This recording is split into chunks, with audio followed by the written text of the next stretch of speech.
Hola familia hermosa, ¿cómo están? Me da mucho gusto tenerlos aquí nuevamente conmigo. Yo soy Edith Aguilar y les doy la bienvenida a Entiéndelo con Edi. Y esta es una sesión totalmente nueva, puesto que este tipo de podcast pues van a servir para que podamos platicar de una manera pues más familiarizada ciertos temas, ¿no? Ciertos temas de interés y pues pueda acompañarte en cualquier momento o en cualquier lugar que tú estés, ya sea en el metro, en tu coche, manejando, ¿no? Y pues lo único que tengas que hacer es escucharme. Y el día de hoy pues tenemos un tema muy interesante y es que vamos a estar hablando sobre esta situación de las plataformas tecnológicas, ¿no? Que ha venido a generar pues realmente algo complejísimo dentro de nosotros, porque no solo para los usuarios de estas plataformas, ¿no? Sino también para uno de profesional, pues la verdad es que estar investigando, estar leyendo y entender todas estas modificaciones que hace el gobierno, pues no está tan fácil. Pero bueno, vamos a empezar con el artículo 113A. El artículo 113A nos habla sobre esta obligación que tenemos, ¿no?, de pago de impuestos. Vamos a referirnos ahorita a lo que es el impuesto sobre la renta.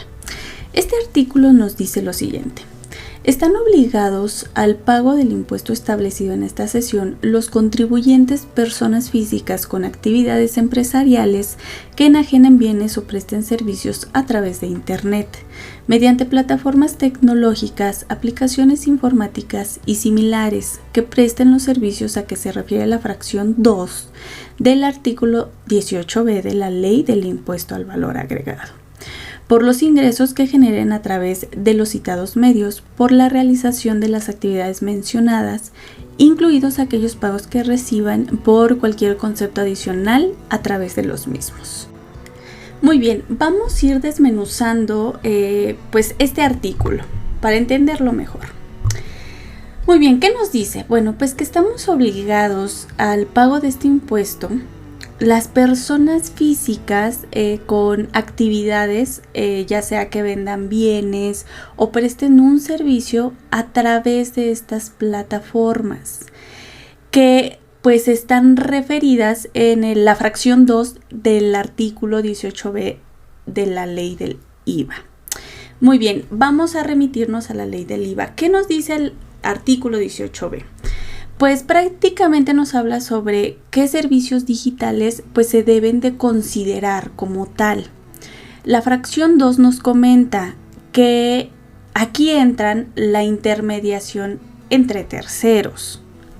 Por ejemplo, voy a poner o vamos a hablar de Uber, que es ahorita como que el que más ha generado impacto en toda esta situación. Uber es una plataforma por la cual yo ofrezco un servicio y tenemos un usuario final que solicita ese servicio por medio de Uber. Entonces Uber está fungiendo esta actividad de intermediación entre nosotros, ¿ok? Adicional a esto, que este es un punto, el primer punto fino que quiero tocar con ustedes, ¿no?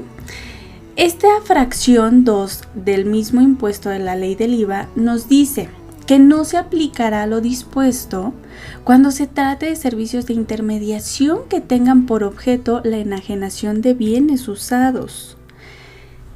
Súper interesante. Voy a poner otro ejemplo. Mercado Libre. Mercado Libre también funge como una empresa de intermediación, ¿no? Yo ofrezco un bien por medio de esta plataforma y hay un usuario final que lo solicita por la misma plataforma. Pero ¿qué pasa, chicos? Mucha gente, aquí se generó como que un conflicto, porque mucha gente me decía: oye Edith, y bueno, ¿qué pasa si yo quiero vender mi televisión o mi refrigerador que ya no me gustan? ¿Tengo que pagar un impuesto sobre eso? Bueno, pues aquí nos especifica esta fracción que cuando se traten de muebles usados, pues no se aplicará, ¿ok? ¿Cómo va a saber la autoridad que esto sucede?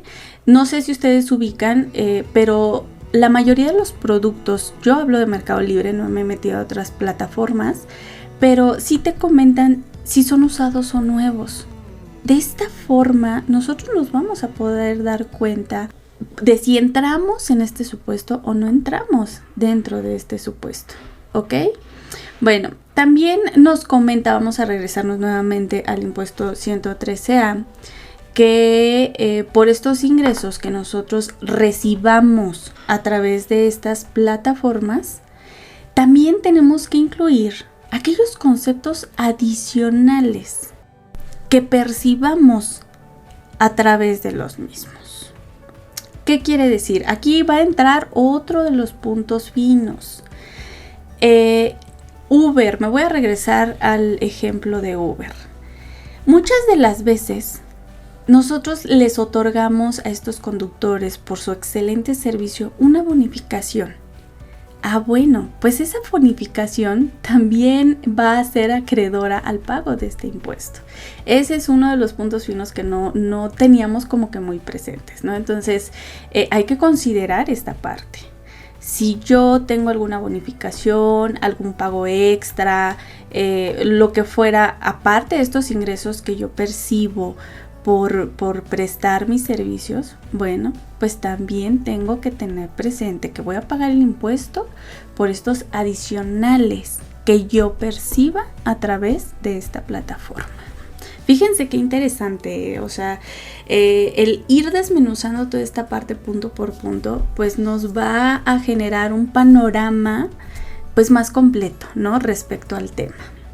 Y bien, vámonos a la siguiente fracción dentro de este mismo artículo, el siguiente párrafo. Pues nos dice, el impuesto que se refiere al párrafo anterior de lo que acabamos de platicar, se pagará mediante retenciones que efectuarán las personas morales residentes en México o residentes en el extranjero, con o sin establecimiento permanente en el país, así como las entidades o figuras jurídicas extranjeras que proporcionen de manera directa o indirecta el uso de las citadas plataformas tecnológicas, aplicaciones informáticas y similares.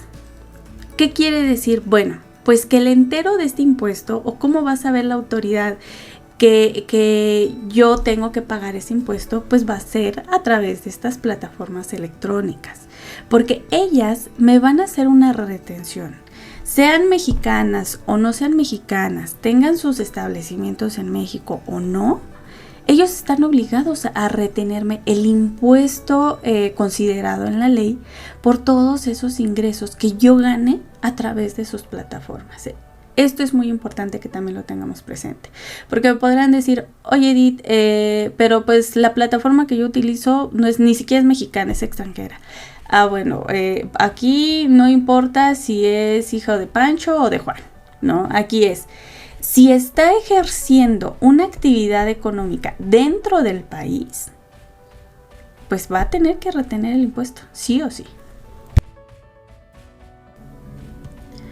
Ok, y con esto nos pasamos directo a los porcentajes de retención, ¿no? Estos porcentajes que las plataformas nos tienen que retener de acuerdo a los ingresos que ganemos por medio de ellas. La ley dice, la retención se deberá efectuar sobre el total de los ingresos que efectivamente perciban las personas físicas por producto de los citados medios a que se refiere el primer párrafo de este artículo, ¿no? Que ya lo vimos. Son todos esos ingresos que nosotros percibimos por medio de estas actividades con las plataformas tecnológicas, sin incluir el impuesto al valor agregado. Aquí hay un punto fino muy importante, ¿de acuerdo? ¿Qué es lo que pasa? Dentro de todos estos depósitos que nos hace la plataforma o dentro de todos estos servicios que nosotros prestamos, como no se venía regulando, muchas de estas plataformas pues no hacían esa separación, ¿no? Del impuesto al valor agregado y de los ingresos percibidos. Por ejemplo, Uber desde un inicio pues sí lo realizó. Uber sí te dice, cuando tú adquieres este servicio, te dice cuánto es por los servicios y cuánto tú vas a pagar por el IVA. Hay que tener mucho cuidado en este aspecto porque la plataforma nos va a retener únicamente por el pago de los servicios. No nos va a retener tanto por el pago de los servicios como por el IVA. Eso hay que tenerlo muy presente, y dentro de la constancia que la plataforma nos va a emitir como comprobación de que nos está reteniendo, pues sí tiene que diferenciar esta parte, ¿no? Diferenciar el subtotal de mis actividades grabadas, y aparte diferenciar el impuesto al valor agregado que se está cobrando por esta actividad. También nos comenta el artículo que esta retención tendrá el carácter de pago provisional. Este punto también es un punto fino. ¿Por qué? Vamos a poner un ejemplo. Tenemos una taquería. Esta taquería está recibiendo obviamente ingresos por su local, porque tiene un local. Entonces la gente va y consume dentro del local, pero resulta que con toda esta situación de la pandemia que estamos viviendo, pues el auge de esta parte de que las plataformas tecnológicas fueron más utilizadas, pues la taquería decidió pues entrar al ruedo, ¿no? Y decir, ¿sabes qué? Pues yo creo que voy a utilizar este tipo de plataformas para que yo pueda pues ofrecer mis servicios, ¿no? De alguna manera. Entonces, cuando yo vaya a presentar mis declaraciones mensuales, porque vamos a suponer que esta taquería está dada de alta, ¿no? Es un contribuyente cumplido y está dada de alta. Entonces, cuando yo voy a presentar mis declaraciones y juntar los ingresos que yo gane por medio de esta plataforma, por medio de la taquería de mi local y por medio de la plataforma, pues bueno, estas retenciones que me van a hacer por medio de la plataforma las voy a considerar como un pago provisional, porque estaré obligado al año de declarar todos mis ingresos durante todo ese ejercicio. Por eso es que lo voy a considerar como un pago provisional, esta parte de las retenciones, ¿no? Así que hay que tenerlo muy presente. Y bueno, dentro del mismo artículo pues nos arrojan las diferentes tablas o las diferentes tasas de retención que dichas plataformas, dependiendo de la actividad que realicen, pues nos van a retener sobre nuestros ingresos, ¿no? Maneja 3 fracciones este artículo con 3 diferentes actividades disponibles. Estas tablitas las pueden consultar en el blog. Les voy a dejar el link para que puedan ir y puedan ver a qué se refieren o qué cantidades son las que tienen que retener dependiendo de los ingresos que ustedes perciban por estas plataformas. También tenemos otro de los párrafos dentro de este artículo que nos comenta: las cantidades establecidas en moneda nacional contenidas en las tablas previstas en el párrafo anterior, o sea, estamos hablando de estas tablas de retención que ya marca la ley, ¿no? Dependiendo de los ingresos que tú tengas, van a aplicar estas tablas de retención. Se actualizarán en los términos y condiciones que establece el artículo 152, último párrafo. ¿Qué es esto? Bueno, pues no es más que cada año estas tablas o estos factores de retención pues se van a estar actualizando, ¿no? Y esto es por la situación de la inflación. Entonces tener presente que cada año tenemos que consultar el diario oficial de la Federación en donde se publican estos nuevos factores de retención. Nos pasamos al último párrafo del artículo 113A de la ley.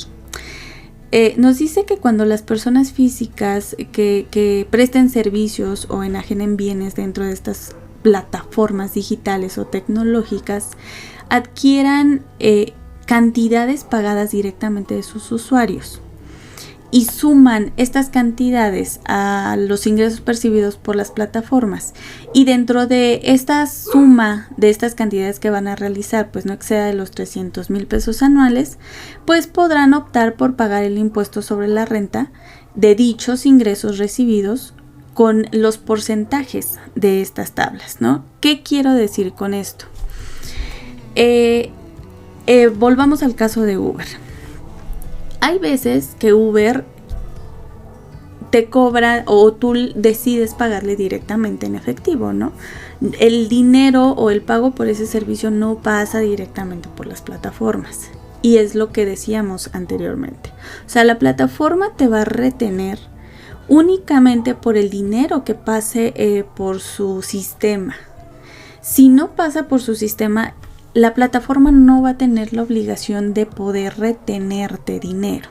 Entonces, todas estas cantidades que tú percibas directamente del usuario final, vas a tener que pagar un impuesto en efecto, pero vas a tener la opción de poder considerar estas tablas de retención que te propone aquí el artículo. Si consideramos, pues sí, en efecto son tasas de retención quizá más bajas que si tú calcularas tu base de pago de impuestos de una manera general, ¿no? Dentro de un régimen de actividad general. Entonces vas a tener ese beneficio, ¿no? De considerar pues estos pagos que te realizan por fuera, ¿no? Que no te realizan por medio de estas plataformas, pues poderles aplicar estas tasas, que eso es algo interesante y es un punto fino que también tenemos que tener presentes. Y bueno, ¿no? Al final del día, tú vas a tener que presentar una declaración en donde informes esta situación, ¿no? Recibí tanto de mi plataforma digital, pero recibí tanto de lo que fue mi servicio directamente del usuario final y tengo que pagar tanto. Pero a esa tasa que te salga por pagar, pues le puedes descontar ahora sí las retenciones que te realizó la plataforma digital, ¿no? Y así ya vas a tener una diferencia de impuesto a pagar. Esto también es muy importante que lo sepamos porque hay que diferenciar estas partes, ¿no?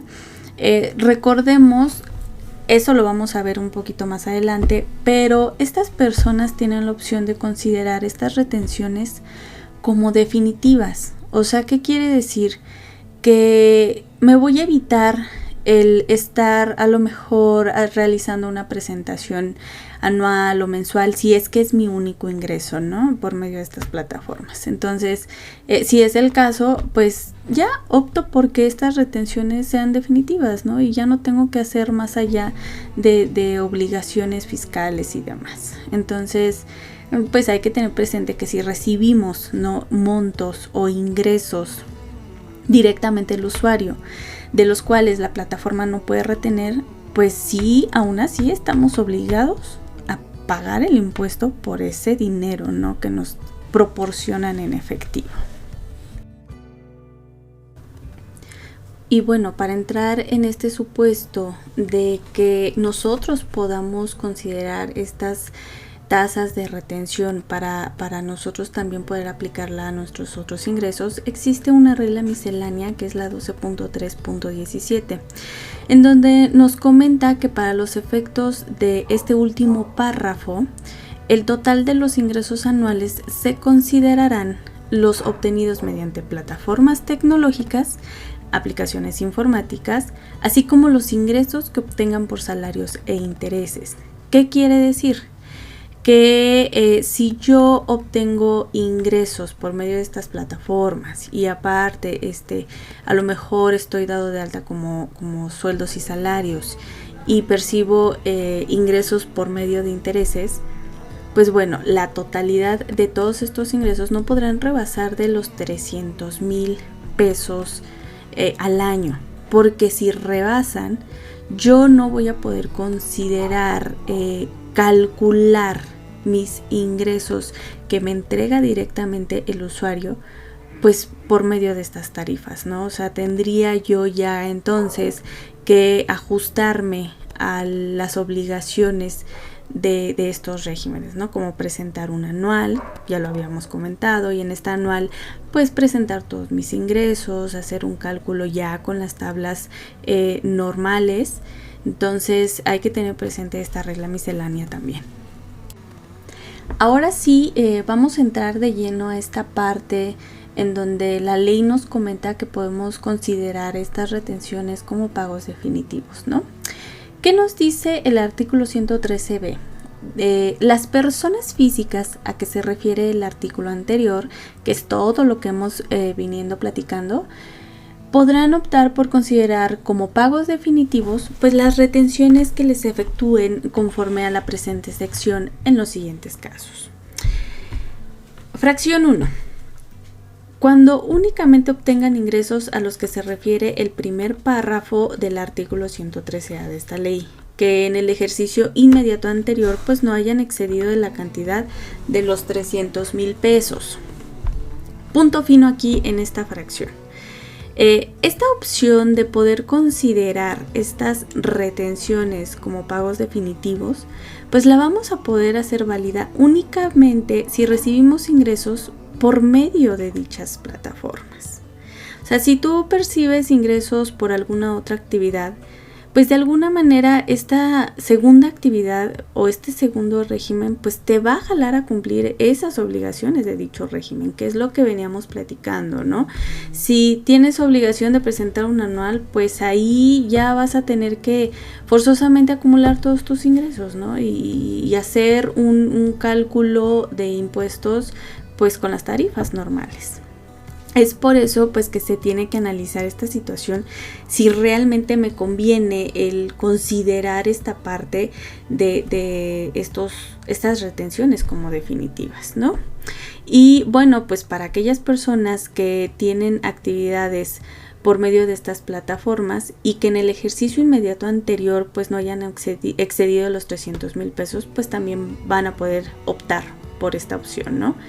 Recordemos que esta modalidad pues entró en vigor a partir del 1 de junio. Entonces, si ya había venido personas con estas actividades por medio de las plataformas, bueno, pues hoy por hoy hay que considerar si el año inmediato anterior no excedía esos 300,000 pesos, pues bueno, es una opción para nosotros.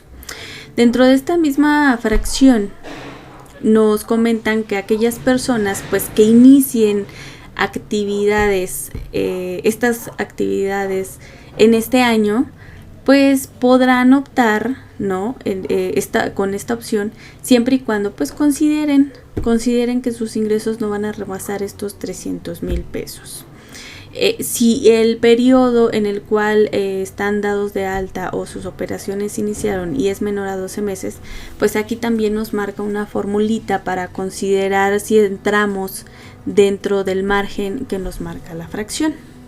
Y bueno, hay una segunda fracción dentro de este artículo muy interesante, porque si bien la primera fracción nos comenta que no podemos tener otro tipo de ingresos, esta segunda fracción nos dice que si se trata de personas físicas que obtengan además ingresos de los señalados en el capítulo 1, que son salarios, y el capítulo 6, que son intereses, bueno, siempre y cuando pues no rebasen estos 300,000 pesos anuales en su conjunto, pues también podrán optar, ¿no? por esta parte de considerar las retenciones como pago definitivo.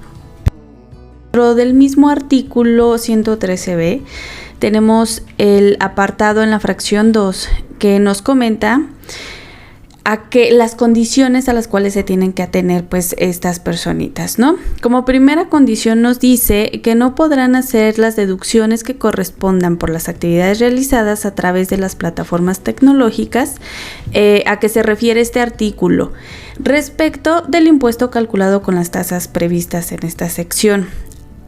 En pocas palabras, no vamos a poder hacer ninguna deducción de algún gasto en el cual nosotros incurramos, puesto pues que ya estamos considerando esta retención como pago definitivo, ¿no? Entonces, si le estamos considerando de esta manera, pues no se entiende que no hay una necesidad de poder hacer o realizar alguna deducción. En el apartado B nos comenta que deberán conservar el comprobante fiscal digital por internet que les proporcione la plataforma tecnológica. por los ingresos efectivamente cobrados por dicha plataforma de los usuarios de los bienes y servicios, incluidos aquellos pagos que reciban por cualquier concepto adicional a través de los mismos y las retenciones efectuadas. ¿Esto qué quiere decir? Que los comprobantes que la plataforma nos expida como retenciones o que nos expida por este concepto de las retenciones que nos está realizando y de estos ingresos que estamos percibiendo por medio de ella, pues lo vamos a tener que guardar, porque este va a ser nuestro comprobante como si hubiéramos presentado nuestra declaración, ¿no? Entonces es muy importante que la conservemos. El apartado C nos comenta que deberán expedir comprobantes fiscales que acrediten los ingresos que perciban, ¿no? En aquellos casos en que la presentación de servicio o la enajenación del bien se realiza de manera independiente a través de dichas plataformas. Para los efectos de este inciso, se entiende que la prestación de servicio o la enajenación de bienes son independientes cuando no se realicen por cuenta de las plataformas tecnológicas, ¿no? Nosotros tenemos que facturar todo, y esto es un punto fino que también necesitamos tocar. O sea, tenemos que facturar absolutamente todos los servicios que nosotros demos.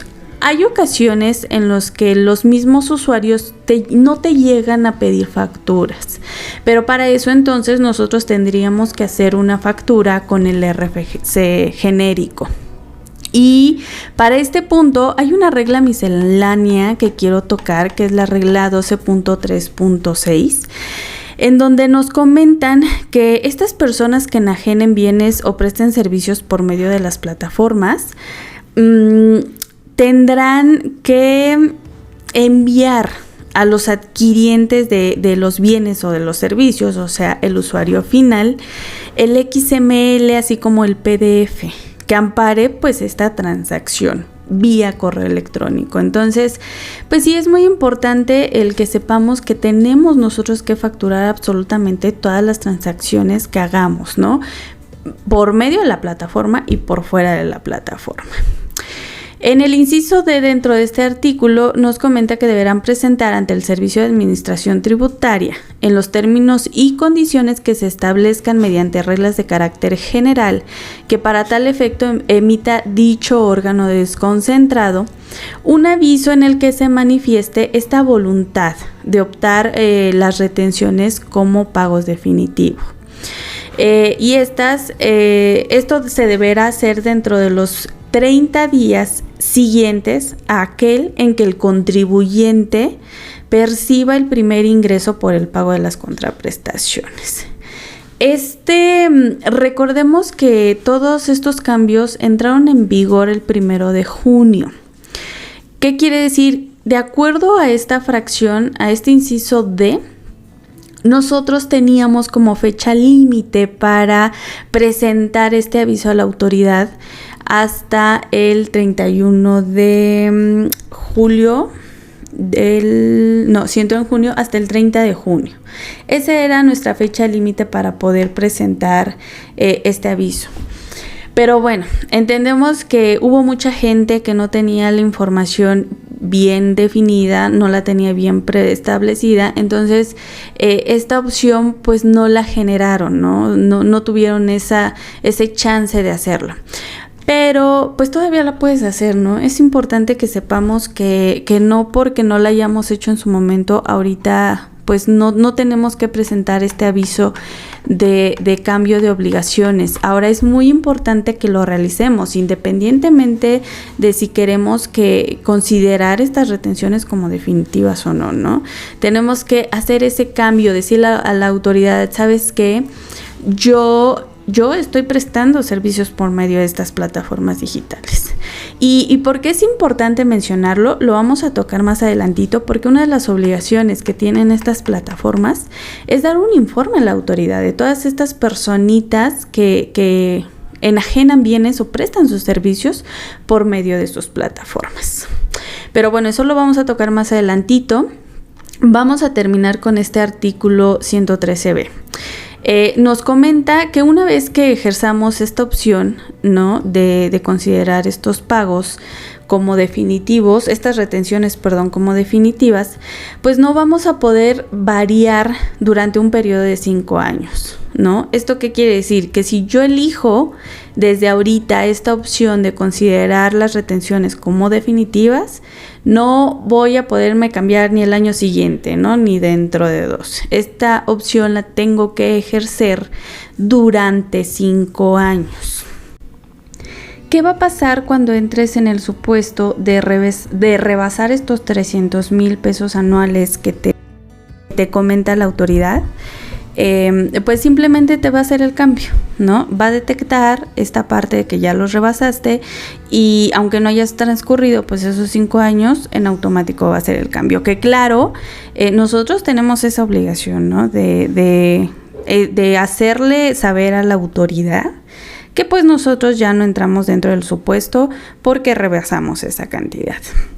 Bien, adicionalmente, aquellos contribuyentes que justo presten sus servicios por medio de estas plataformas, pues deberán informar, ¿no?, de acuerdo a lo que se refiere en la fracción tercera del artículo 18J de la ley del impuesto al valor agregado, deberá informar ciertas condiciones. ¿A qué nos referimos? ¿De qué nos habla este artículo 18J de la ley del IVA?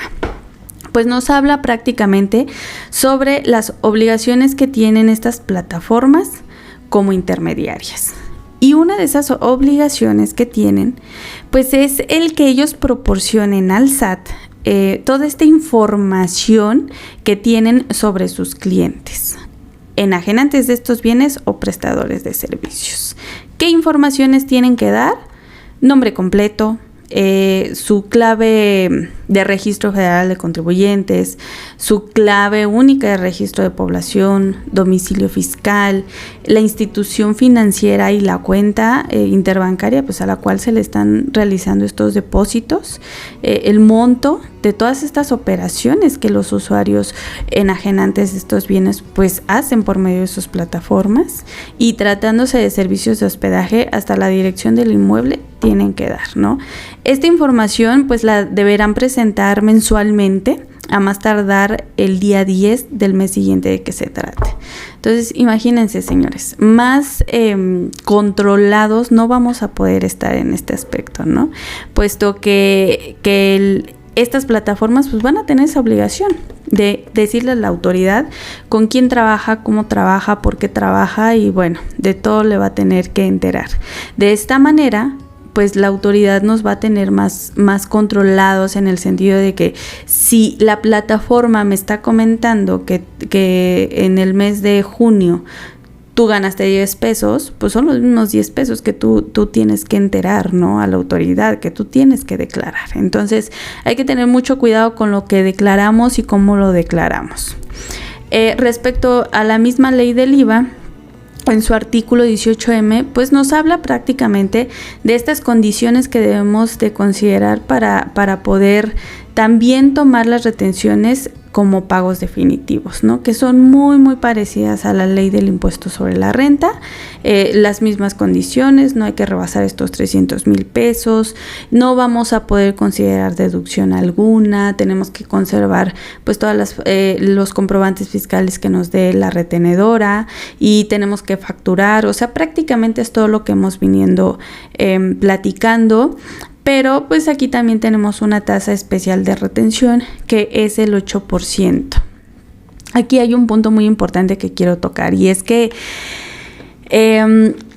hay algunos contribuyentes que, bueno, creo que son los mínimos, porque ya con toda esta fiscalización que tenemos en el día a día, pues ya es muy difícil el no poder proporcionar por lo menos nuestro RFC, ¿no?, cada que hacemos una transacción económica. Pero ¿qué va a pasar si yo no le proporciono el RFC a mi plataforma? Pues estas van a poder retenernos un ISR desde el 20% y un IVA al 100%, ¿no? Que es el 16%. Entonces, pues imagínense, de poder pagar a lo mejor un ISR del 3%, pues nos vamos a ir hasta el 20%, ¿no? Entonces, hay que tener presente esto, señores. Hay que empezar a aplicar todas estas normas, porque si no, de lo contrario, pues vamos a estar en contra, vamos a navegar en contra de marea. Y bueno, con esto voy a terminar. Quiero terminar con una frase que me gustó para el tema, y es que dice: no te creas todo lo que ves, quizás la sal se ve como el azúcar. Si bien es un tema complejo, si bien es un tema que nos vino a mover a todos, pues es un tema que ya está, ¿no? Y pues hay que sacarle el lado amable. ¿Por qué? Pues porque de lo contrario no lo podemos quitar. O sea, es un tema que ya está, hay que comenzar a trabajar con él. Procuramos, muchos de los que nos dedicamos a esto, pues poder darles información más digerible, y esperemos que pues les ayude mucho. Pero bueno, este tipo de cambios creo que nos vamos a tener que acostumbrar a ellos, porque año con año pues van a venir más cambios, ¿no? En cada reforma. Pero bueno, señores, espero que este video les haya gustado mucho. Les mando un gran abrazo. Si requieren que pues hablemos de otro tema, propónganlo y nosotros lo trabajaremos con mucho gusto. Les mando un muy fuerte abrazo y que tengan un excelente día.